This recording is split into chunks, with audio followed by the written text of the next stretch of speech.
The Story of the Late Mr. Elvesham by H.G. Wells. I set this story down, not expecting it will be believed, but, if possible, to prepare a way of escape for the next victim. He, perhaps, may profit by my misfortune. My own case, I know, is hopeless, and I am now, in some measure, prepared to meet my fate. My name is Edward George Eden. I was born at Trentham, in Staffordshire, my father being employed in the gardens there. I lost my mother when I was 3 years old, and my father when I was 5, my uncle, George Eden, then adopting me as his own son. He was a single man, self-educated, and well known in Birmingham as an enterprising journalist.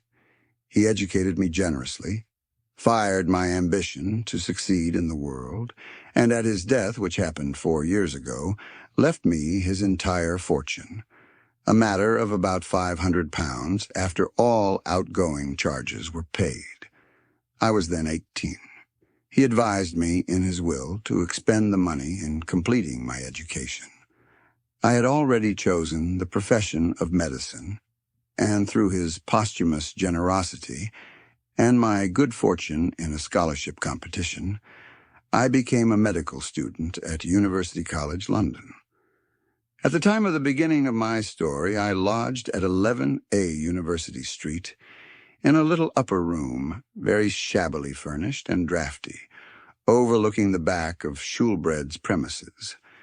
I used this little room both to live in and sleep in, because I was anxious to eke out my means to the very last shillingsworth. I was taking a pair of shoes to be mended at a shop in the Tottenham Court Road when I first encountered the little old man with the yellow face, with whom my life has now become so inextricably entangled. He was standing on the curb and staring at the number on the door in a doubtful way as I opened it. His eyes, they were dull gray eyes and reddish under the rims, fell to my face, and his countenance immediately assumed an expression of corrugated amiability. "You come," he said, "apt to the moment. I had forgotten the number of your house. How do you do, Mr. Eden?" I was a little astonished at his familiar address, for I had never set eyes on the man before. I was a little annoyed, too, at his catching me with my boots under my arm. He noticed my lack of cordiality. "Wonder who the deuce I am, eh? A friend, let me assure you. I have seen you before, though you haven't seen me. Is there anywhere where I can talk to you?" I hesitated. The shabbiness of my room upstairs was not a matter for every stranger. "Perhaps," said I, "we might walk down the street. I am unfortunately prevented." My gesture explained the sentence before I had spoken it. "The very thing," he said, and faced this way, and then that. "The street? Which way shall we go?" I slipped my boots down in the passage. "Look here," he said abruptly. "This business of mine is a rigmarole. Come and lunch with me, Mr. Eden. I'm an old man, a very old man, and not good at explanations, and what with my piping voice and the clatter of the traffic." He laid a persuasive, skinny hand that trembled a little upon my arm. I was not so old that an old man might not treat me to a lunch. Yet at the same time, I was not altogether pleased by this abrupt invitation. "I had rather," I began. "But I had rather," he said, catching me up, "and a certain civility is surely due to my gray hairs." And so I consented and went with him. He took me to Blavatsky's. I had to walk slowly to accommodate myself to his paces, and over such a lunch as I had never tasted before, he fended off my leading questions, and I took a better note of his appearance. His clean-shaven face was lean and wrinkled. His shriveled lips fell over a set of false teeth, and his white hair was thin and rather long. He seemed small to me, though indeed most people seemed small to me, and his shoulders were rounded and bent. And watching him, I could not help but observe that he too was taking note of me, running his eyes, with a curious touch of greed in them, over me from my broad shoulders to my sun-tanned hands, and up to my freckled face again. "And now," said he as we lit our cigarettes, "I must tell you of the business in hand. I must tell you, then, that I am an old man, a very old man." He paused momentarily. "And it happens that I have money that I must presently be leaving, and never a child have I to leave it to." I thought of the confidence trick, and resolved I would be on the alert for the vestiges of my 500 pounds.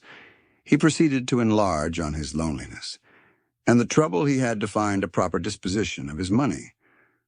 "I have weighed this plan and that plan, charities, institutions, and scholarships, and libraries, and I have come to this conclusion at last," he fixed his eyes on my face, "that I will find some young fellow, ambitious, pure-minded, and poor, healthy in body and healthy in mind, and in short, make him my heir, give him all that I have."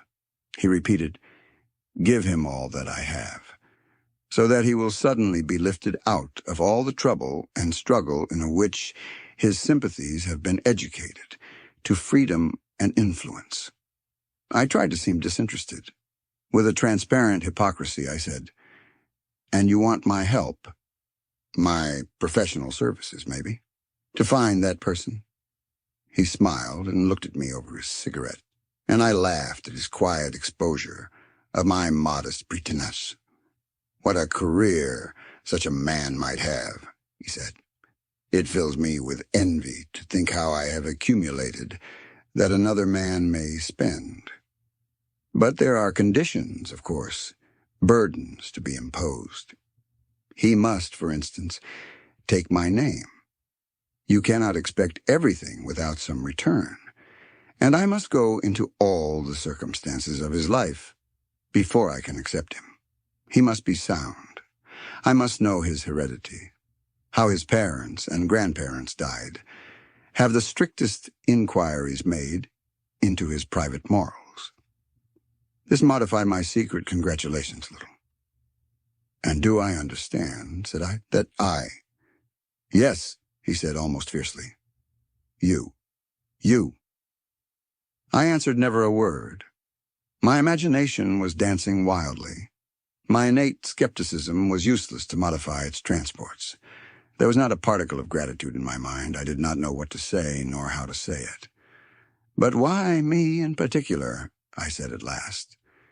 He had chanced to hear of me from Professor Hassler, he said, as a typically sound and sane young man, and he wished, as far as possible, to leave his money where health and integrity were assured. That was my first meeting with the little old man. He was mysterious about himself. He would not give his name yet, he said, and after I had answered some questions of his, he left me at the Blavitsky portal. I noticed that he drew a handful of gold coins from his pocket when it came to paying for the lunch. His insistence upon bodily health was curious.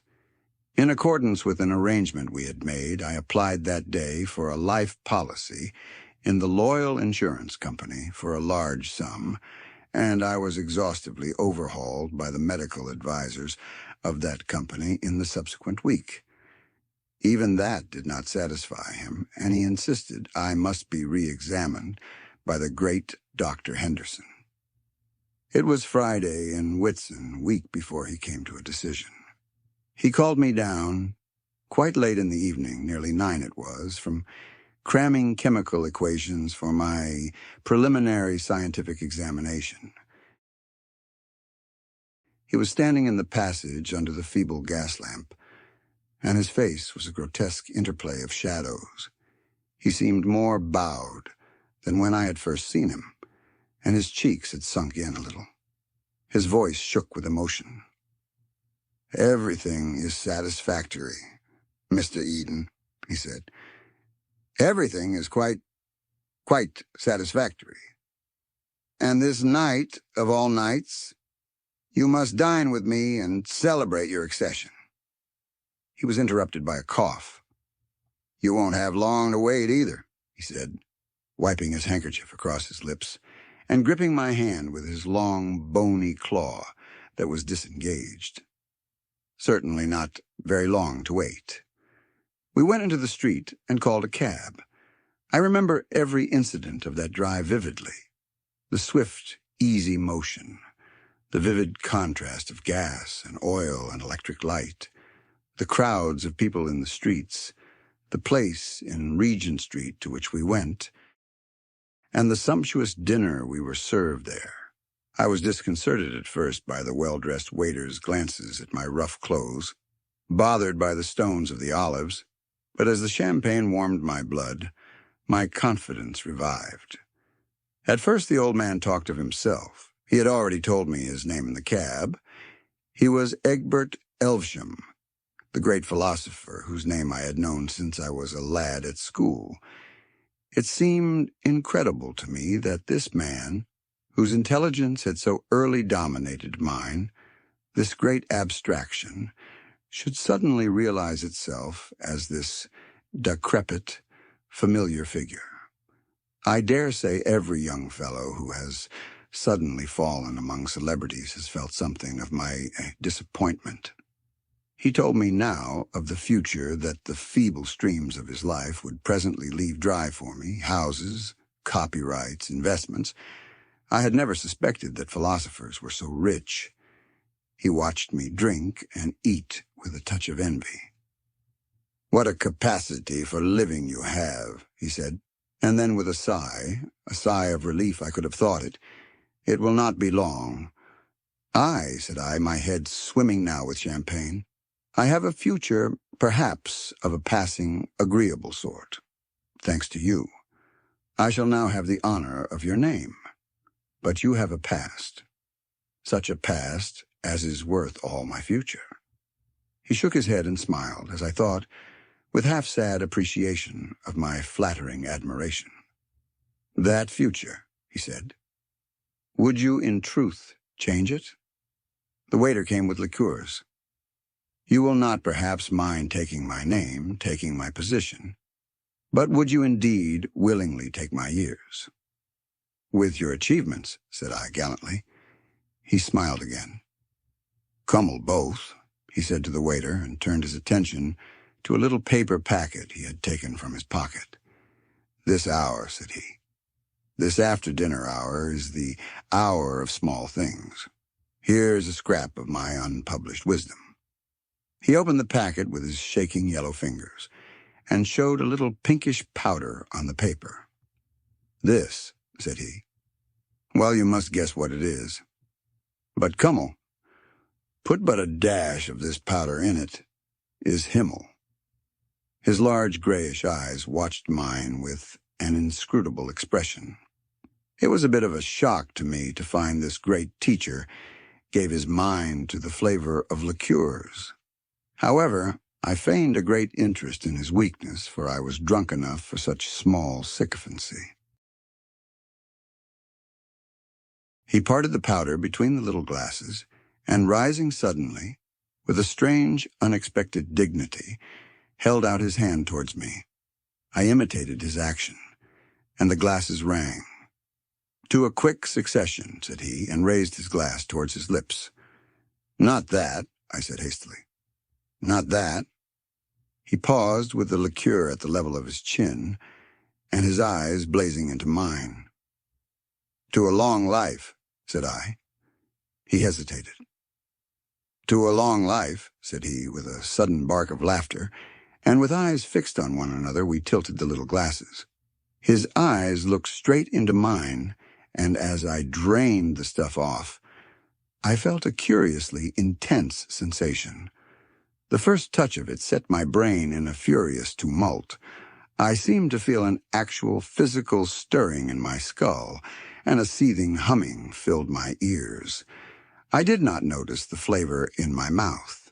the aroma that filled my throat. I saw only the gray intensity of his gaze that burnt into mine. The draft, the mental confusion, the noise and stirring in my head seemed to last an interminable time. Curious, vague impressions of half-forgotten things danced and vanished on the edge of my consciousness. At last, he broke the spell. With a sudden explosive sigh, he put down his glass. "Well," he said. "It's glorious," said I, though I had not tasted the stuff. My head was spinning. I sat down. My brain was chaos. Then my perception grew clear and minute, as though I saw things in a concave mirror. His manner seemed to have changed into something nervous and hasty. He pulled out his watch and grimaced at it. 11:07. And tonight I must. 7:25. Waterloo. I must go at once. He called for the bill and struggled with his coat. Officious waiters came to our assistance. In another moment I was wishing him goodbye over the apron of a cab, and still with an absurd feeling of minute distinctness, as though, how can I express it? I not only saw but felt through an inverted opera glass. "That stuff," he said. He put his hand to his forehead. "I ought not to have given it to you. It will make your head split tomorrow. Wait a minute. Here." He handed me out a little flat thing like a Seidlitz powder. "Take that in water as you are going to bed. The other thing was a drug. Not till you're ready to go to bed, mind. It will clear your head. That's all. One more shake, Futurus." I gripped his shriveled claw. "Goodbye," he said, and by the droop of his eyelids I judged he, too, was a little under the influence of that brain-twisting cordial. He recollected something else with a start, felt in his breast pocket, and produced another packet, this time a cylinder the size and shape of a shaving stick. "Here," said he. "I'd almost forgotten. Don't open this until I come tomorrow, but take it now." It was so heavy that I well-nigh dropped it. "All right," said I, and he grinned at me through the cab window as the cabman flicked his horse into wakefulness. It was a white packet he had given me, with red seals at either end and along its edge. "If this isn't money," said I, "it's platinum or lead." I stuck it with elaborate care into my pocket, and with a whirling brain walked home through the Regent Street loiterers and the dark back streets beyond Portland Road. I remember the sensations of that walk very vividly, strange as they were. I was still so far myself that I could notice my strange mental state, and wonder whether this stuff I had had was opium, a drug beyond my experience. It is hard now to describe the peculiarity of my mental strangeness. Mental doubling vaguely expresses it. As I was walking up Regent Street, I found in my mind a queer persuasion that it was Waterloo Station, and had an odd impulse to get into the Polytechnic as a man might get into a train. I put a knuckle in my eye, and it was Regent Street. How can I express it? You see a skillful actor looking quietly at you. He pulls a grimace, and lo, another person. Is it too extravagant if I tell you that it seemed to me as if Regent Street had for the moment done that? Then, being persuaded it was Regent Street again, I was oddly muddled about some fantastic reminiscences that cropped up. 30 years ago, thought I. It was here that I quarreled with my brother. Then I burst out laughing, to the astonishment and encouragement of a group of night prowlers. 30 years ago I did not exist, and never in my life had I boasted a brother. The stuff was surely liquid folly, for the poignant regret for that lost brother still clung to me. Along Portland Road, the madness took another turn. I began to recall vanished shops, and to compare the street with what it used to be. Confused. Troubled thinking is comprehensible enough after the drink I had taken. But what puzzled me were these curiously vivid phantasm memories that had crept into my mind, and not only the memories that had crept in, but also the memories that had slipped out. I stopped opposite Stevens, of the natural history dealers, and cudgeled my brains to think what he had to do with me. A bus went by, and it sounded exactly like the rumbling of a train. I seemed to be dipped into some dark, remote pit for the recollection. "Of course," said I at last. "He has promised me 3 frogs tomorrow. Odd I should have forgotten. Do they still show children dissolving views? In those, I remember, one view would begin like a faint ghost and grow and oust another. In just that way, it seemed to me that a ghostly set of new sensations was struggling with those of my ordinary self. I went on through Euston Road to Tottenham Court Road, puzzled and a little frightened, and scarcely noticed the unusual way I was taking. For commonly, I used to cut through the intervening network of back streets. I turned into University Street to discover that I had forgotten my number. Only by a strong effort did I recall 11A, and even then it seemed to me that it was a thing some forgotten person had told me. I tried to steady my mind by recalling the incidents of the dinner, and for the life of me I could conjure up no picture of my host's face. I saw him only as a shadowy outline, as one might see oneself reflected in a window through which one was looking. In his place, however, I had a curious exterior vision of myself sitting at a table, flushed, bright-eyed, and talkative. "I must take this other powder," said I. "This is getting impossible." I tried the wrong side of the hall for my candle and the matches, and had a doubt of which landing my room might be on. "I'm drunk," I said. "That's certain," and blundered needlessly on the staircase to sustain the proposition. At the first glance, my room seemed unfamiliar.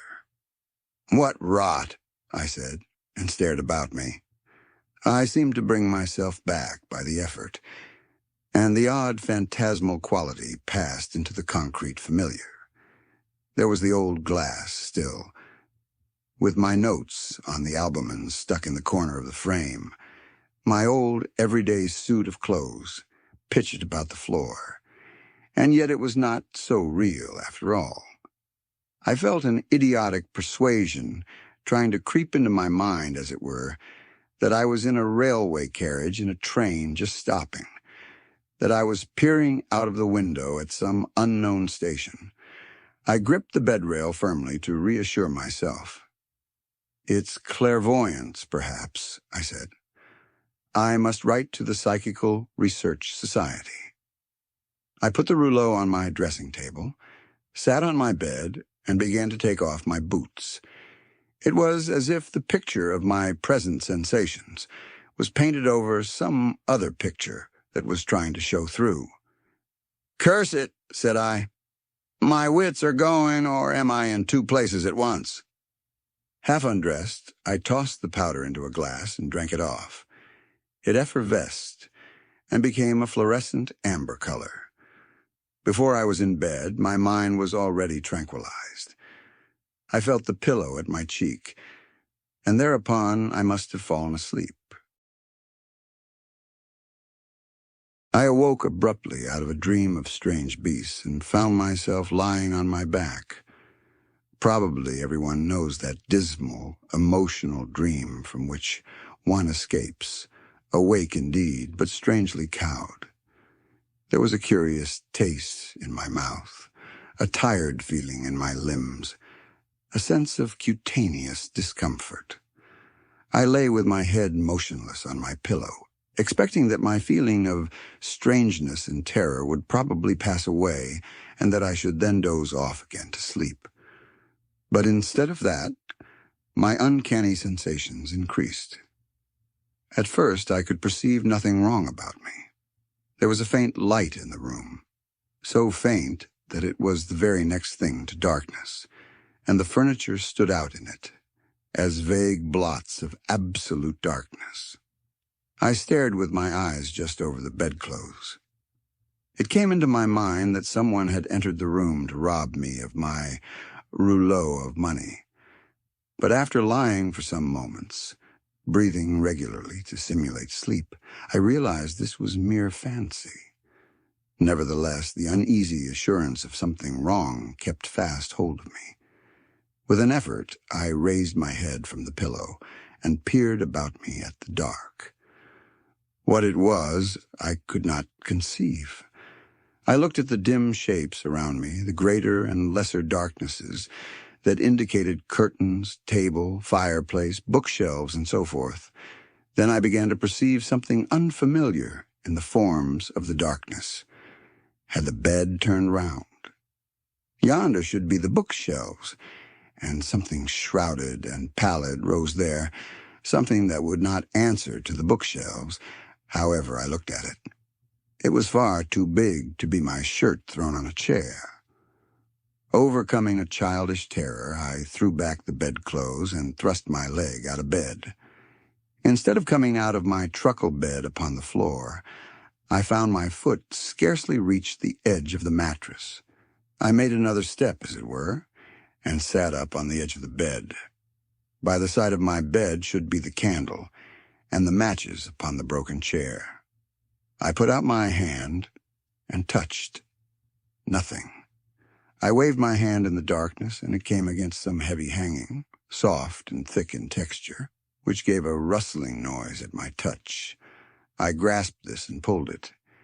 It appeared to be a curtain suspended over the head of my bed. I was now thoroughly awake and beginning to realize that I was in a strange room. I was puzzled. I tried to recall the overnight circumstances, and I found them now, curiously enough, vivid in my memory. The supper, my reception of the little packages, my wonder whether I was intoxicated, my slow undressing, the coolness to my flushed face of my pillow. I felt a sudden distrust. Was that last night or the night before? At any rate, this room was strange to me, and I could not imagine how I had got into it. The dim, pallid outline was growing paler, and I perceived it was a window, with the dark shape of an oval toilet glass against the weak intimation of the dawn that filtered through the blind. I stood up and was surprised by a curious feeling of weakness and unsteadiness. With trembling hands outstretched, I walked slowly towards the window, getting, nevertheless, a bruise on the knee from a chair by the way. I fumbled round the glass, which was large with handsome brass sconces, to find the blind cord. I could not find any. By chance, I took hold of the tassel, and with the click of a spring, the blind ran up. I found myself looking out upon a scene that was altogether strange to me. The night was overcast, and through the flocculent gray of the heaped clouds there filtered a faint half-light of dawn. Just at the edge of the sky, the cloud canopy had a blood-red rim. Below, everything was dark and indistinct. Dim hills in the distance, a vague mass of buildings running up into pinnacles, trees like spilt ink, and below the window a tracery of black bushes and pale gray paths. It was so unfamiliar that for the moment I thought myself still dreaming. I felt the toilet table. It appeared to be made of some polished wood, and was rather elaborately furnished. There were little cut glass bottles and a brush upon it. There was also a queer little object, horseshoe-shaped it felt, with smooth, hard projections, lying in a saucer. I could find no matches nor candlestick. I turned my eyes to the room again. Now the blind was up.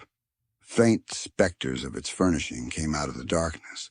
There was a huge curtained bed, and the fireplace at its foot had a large white mantle with something of the shimmer of marble. I leant against the toilet table, shut my eyes and opened them again, and tried to think. The whole thing was far too real for dreaming. I was inclined to imagine there was still some hiatus in my memory, as a consequence of my draught of that strange liqueur, that I had come into my inheritance, perhaps, and suddenly lost my recollection of everything since my good fortune had been announced. Perhaps if I waited a little, things would be clearer to me again. Yet my dinner with old Elvesham was now singularly vivid and recent. The champagne, the observant waiters, the powder, and the liqueurs. I could have staked my soul it all happened a few hours ago. And then occurred a thing so trivial and yet so terrible to me that I shiver now to think of that moment. I spoke aloud. I said, "How the devil did I get here?" And the voice was not my own. It wasn't my own. It was thin. The articulation was slurred. The resonance of my facial bones was different. Then, to reassure myself, I ran one hand over the other and felt loose folds of skin, the bony laxity of age. "Surely," I said in that horrible voice that had somehow established itself in my throat, "surely this thing is a dream." Almost as quickly as if I did it involuntarily, I thrust my fingers into my mouth. My teeth had gone. My fingertips ran on the flaccid surface of an even row of shriveled gums. I was sick with dismay and disgust. I felt then a passionate desire to see myself, to realize at once in its full horror the ghastly change that had come upon me. I tottered to the mantel and felt along it for matches. As I did so, a barking cough sprang up in my throat, and I clutched the thick flannel nightdress I found about me. There were no matches there, and I suddenly realized that my extremities were cold. Sniffing and coughing, whimpering a little perhaps, I fumbled back to bed.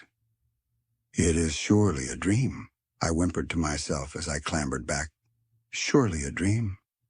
It was a senile repetition. I pulled the bedclothes over my shoulders, over my ears. I thrust my withered hand under the pillow and determined to compose myself to sleep. Of course, it was a dream. In the morning, the dream would be over, and I should wake up strong and vigorous again to my youth and studies. I shut my eyes, breathed regularly, and finding myself wakeful, began to count slowly through the powers of 3. But the thing I desired would not come. I could not get to sleep, and the persuasion of the inexorable reality of the change that had happened to me grew steadily. Presently I found myself with my eyes wide open, the powers of 3 forgotten, and my skinny fingers upon my shriveled gums. I was, indeed, suddenly and abruptly, an old man. I had in some unaccountable manner fallen through my life and come to old age. In some way I had been cheated of all the best of my life, of love, of struggle, of strength and hope. I groveled into the pillow and tried to persuade myself that such hallucination was possible. Imperceptibly, steadily, the dawn grew clearer. At last, despairing of further sleep, I sat up in bed and looked about me. A chill twilight rendered the whole chamber visible. It was spacious and well-furnished, better furnished than any room I had ever slept in before. A candle and matches became dimly visible upon a little pedestal in a recess. I threw back the bedclothes and, shivering with the rawness of the early morning, albeit it was summer-time, I got out and lit the candle. Then, trembling horribly, so that the extinguisher rattled on its spike, I tottered to the glass and saw Elvesham's face. It was none the less horrible, because I had already dimly feared as much. He had already seemed physically weak and pitiful to me, but seen now, dressed only in a coarse flannel nightdress that fell apart and showed the stringy neck, seen now as my own body, I cannot describe its desolate decrepitude. The hollow cheeks, the straggling tail of dirty gray hair, the rheumy, bleared eyes, the quivering, shriveled lips, the lower displaying a gleam of the pink interior lining, and those horrible dark gums showing. You who are mind and body together, at your natural years, cannot imagine what this fiendish imprisonment meant to me, to be young and full of the desire and energy of youth, and to be caught and presently to be crushed in this tottering ruin of a body. But I wander from the course of my story. For some time I must have been stunned at this change that had come upon me. It was daylight when I did so far gather myself together as to think. In some inexplicable way I had been changed, though how, short of magic, the thing had been done I could not say. And as I thought, the diabolical ingenuity of Elvesham came home to me. It seemed plain to me that as I found myself in his, so he must be in possession of my body, of my strength, that is, and my future. But how to prove it? Then, as I thought, the thing became so incredible, even to me, that my mind reeled and I had to pinch myself, to feel my toothless gums, to see myself in the glass and touch the things about me, before I could steady myself to face the facts again. Was all life hallucination? Was I indeed Elvesham, and he me? Had I been dreaming of Eden overnight? Was there any Eden? But if I was Elvesham, I should remember where I was on the previous morning, the name of the town in which I lived. What happened before the dream began? I struggled with my thoughts. I recalled the queer doubleness of my memories overnight. But now my mind was clear. Not the ghost of any memories, but those proper to Eden could I raise. "This way lies insanity," I cried in my piping voice. I staggered to my feet, dragged my feeble, heavy limbs to the wash-hand, stand, and plunged my gray head into a basin of cold water. Then, toweling myself, I tried again. It was no good. I felt beyond all question that I was indeed Eden, not Elvesham, but Eden in Elvesham's body. Had I been a man of any other age, I might have given myself up to my fate as one enchanted. But in these skeptical days, miracles do not pass current. Here was some trick of psychology. What a drug and a steady stare could do, a drug and a steady stare, or some similar treatment, could surely undo. Men have lost their memories before. But to exchange memories as one does umbrellas, I laughed. Alas, not a healthy laugh, but a wheezing, senile titter. I could have fancied old Elvesham laughing at my plight, and a gust of petulant anger unusual to me swept across my feelings. I began dressing eagerly in the clothes I found lying about on the floor, and only realized when I was dressed that it was an evening suit I had assumed. I opened the wardrobe and found some more ordinary clothes, a pair of plaid trousers and an old-fashioned dressing gown. I put a venerable smoking cap on my venerable head, and, coughing a little from my exertions, tottered out upon the landing. It was then perhaps 6:15, and the blinds were closely drawn and the house quite silent. The landing was a spacious one. A broad, richly carpeted staircase went down into the darkness of the hall below, and before me a door ajar showed me a writing desk, a revolving bookcase, the back of a study chair, and a fine array of bound books, shelf upon shelf. My study, I mumbled, and walked across the landing. Then at the sound of my voice, a thought struck me, and I went back to the bedroom and put in the set of false teeth. They slipped in with the ease of old habit. "That's better," said I, gnashing them, and so returned to the study. The drawers of the writing desk were locked. Its revolving top was also locked. I could see no indications of the keys, and there were none in the pockets of my trousers. I shuffled back at once to the bedroom and went through the dress suit, and afterwards the pockets of all the garments I could find. I was very eager, and one might have imagined that burglars had been at work, to see my room when I had done. Not only were there no keys to be found, but not a coin, nor a scrap of paper, save only the receipted bill of the overnight dinner.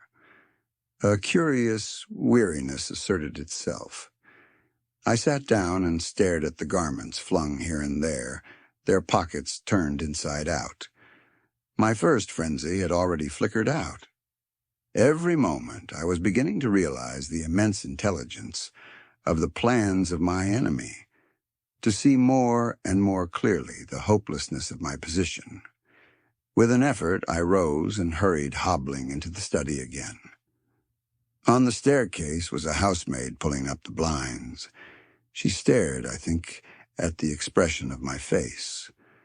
I shut the door of the study behind me and, seizing a poker, began an attack upon the desk. That is how they found me. The cover of the desk was split, the lock smashed, the letters torn out of the pigeonholes and tossed about the room. In my senile rage, I had flung about the pens and other such light stationery, and overturned the ink. Moreover, a large vase upon the mantel had got broken. I do not know how.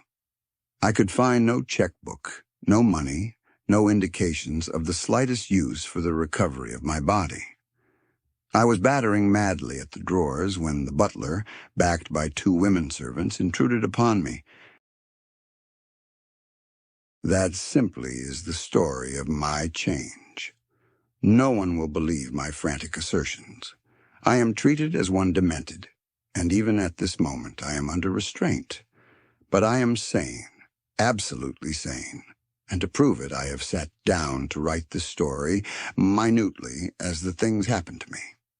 I appeal to the reader, whether there is any trace of insanity in the style or method of the story he has been reading. I am a young man locked away in an old man's body. But the clear fact is incredible to everyone. Naturally, I appear demented to those who will not believe this. Naturally, I do not know the names of my secretaries, of the doctors who come to see me, of my servants and neighbors, of this town, wherever it is, where I find myself. Naturally, I lose myself in my own house and suffer inconveniences of every sort.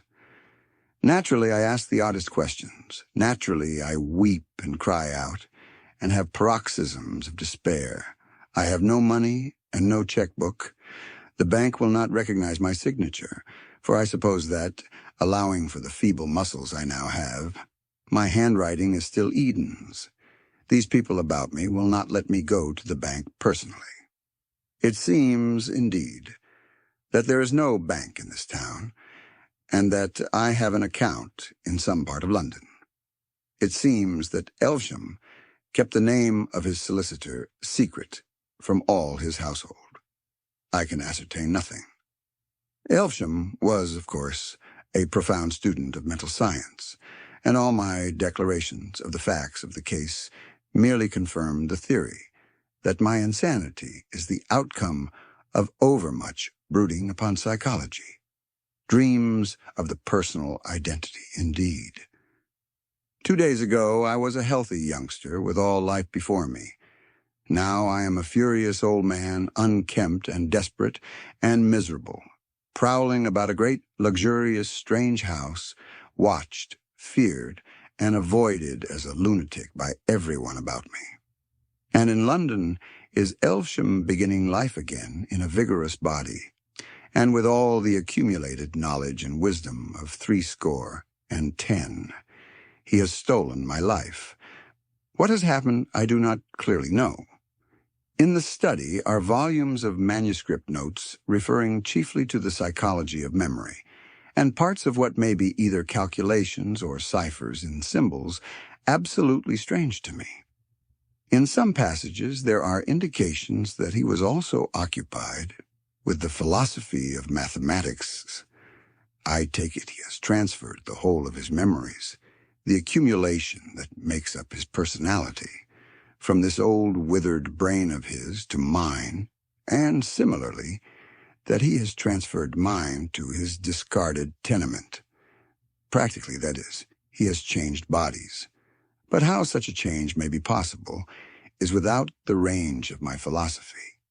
I have been a materialist for all my thinking life, but here, suddenly, is a clear case of man's detachability from matter.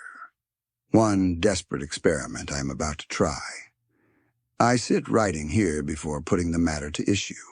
This morning, with the help of a table knife that I had secreted at breakfast, I succeeded in breaking open a fairly obvious secret drawer in this wrecked writing desk. I discovered nothing save a little green glass phial containing a white powder.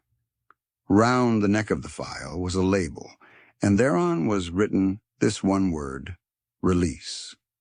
This may be, is most probably, poison. I can understand Elvesham placing poison in my way, and I should be sure that it was his intention so to get rid of the only living witness against him, were it not for this careful concealment. The man has practically solved the problem of immortality. Save for the spite of chance, he will live in my body until it has aged, and then again, throwing that aside, he will assume some other victim's youth and strength. When one remembers his heartlessness, it is terrible to think of the ever-growing experience that. How long has he been leaping from body to body? But I tire of writing. The powder appears to be soluble in water. The taste is not unpleasant. There the narrative found upon Mr. Elvesham's desk ends. His dead body lay between the desk and the chair. The latter had been pushed back, probably by his last convulsions. The story was written in pencil and in a crazy hand, quite unlike his usual minute characters. There remain only two curious facts to record. Indisputably, there was some connection between Eden and Elvesham, since the whole of Elvesham's property was bequeathed to the young man, but he never inherited. When Elvesham committed suicide, Eden was, strangely enough, already dead. 24 hours before, he had been knocked down by a cab and killed instantly at the crowded crossing at the intersection of Gower Street and Euston Road, so that the only human being who could have thrown light upon this fantastic narrative is beyond the reach of questions.